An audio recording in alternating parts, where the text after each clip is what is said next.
কোচবিহারের ছোট্ট কলি পাড়ি দিল আমেরিকার উদ্দেশ্যে। পূর্ব ঘোষণা মতে সোমবার আমেরিকার দম্পতি কোচবিহারে এসে ছোট্ট কলিকে তাদের কোলে তুলে নিলেন। আর গোটা ঘটনার সাক্ষী থাকলো কোচবিহার জেলা প্রশাসন।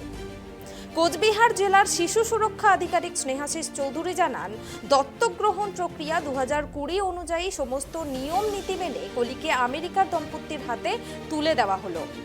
অনলাইনের মাধ্যমে তারা আবেদন করেছিলেন। আবেদনের পরে তাদের সমস্ত নথি ভেরিফিকেশনের পর রবিবার কোচবিহারের অতিরিক্ত জেলা শাসক রবি রঞ্জন বাবুর চেম্বারে ছোট্ট কলিকে তাদের হাতে তুলে দেওয়া হয়। উল্লেখ্য, আমেরিকার ওয়াশিংটনের বাসিন্দা জেমিখা জোসেস এজিস ও সারা ইন্ড এজিস অনেকদিন আগেই তারা আবেদন জানিয়েছিলেন। জেমিখা জোসেস এজিস পেশায় চিকিৎসক।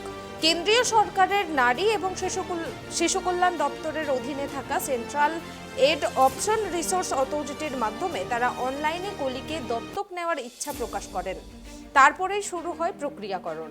শেষমেশ এদিন তারা কোচবিহারে এসে পাকাপাকিভাবে কলিকে তাদের কাছে নিয়ে গেল। এর আগে অবশ্য 2018 সালের 9 জুলাই ইতালির এক দম্পতির হাতে দত্তক হিসেবে আরেকটি শিশুকে তুলে দেওয়া হয়েছিল। সেই শিশুটি বর্তমানে ভালো রয়েছে। কলিকে কাছে পেয়ে খুশি আমেরিকান দম্পতি। তারা জানান, কলিকে তারা নিজের সন্তানের থেকেও বেশি ভালোবাসবেন।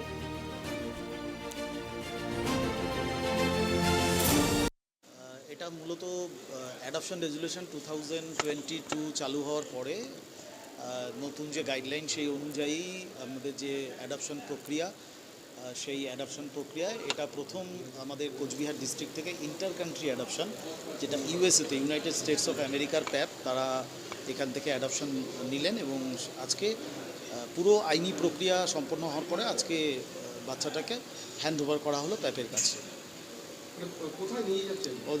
ওনাদের বাড়ি হচ্ছে Carolina, Washington, United States of America.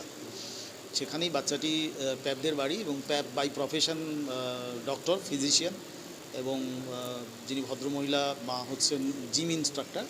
তো তাদের কাছেই বাচ্চাটি অ্যাজ পার গাইডলাইন এবং যেভাবে আমাদের রেফারেল সিস্টেম চলে কারাতে, সেই অনুযায়ী ওনারাও বাচ্চাটি আমাদের নিউ ভারতী ক্লাব পরিচালিত এনজিও রান সা, সেখানেই বাচ্চাটি ছিল।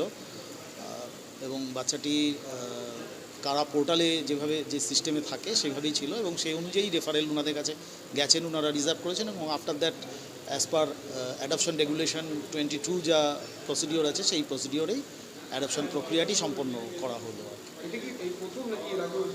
এর আগেও ইন্টারকান্ট্রি দুটো হয়েছে, কিন্তু তখন অন্য অ্যাডপশন রেগুলেশন 17 অনুযায়ী হয়েছে। তো অ্যাডপশন রেগুলেশন 22 আসার পরে এখন কোর্ট নয়, অনারেবল ডিস্ট্রিক্ট ম্যাজিস্ট্রেট যিনি ফাইনাল অ্যাডপশন অর্ডার ইস্যু করেন। তো সেই 22 আসার পরে এটা first time intercountry adoption from our district. হ্যাঁ, ভালো আছেন, কারণ অথরাইজড ফরেন প্লেসমেন্ট এজেন্সি এবং কারা যৌথভাবে এটা ফলো আপ করেন ইন্টারকান্ট্রি অ্যাডপশনগুলো। তো তারা ওকে রয়েছেন, সেই রিপোর্টগুলো আবার সায়ের কাছে আসে।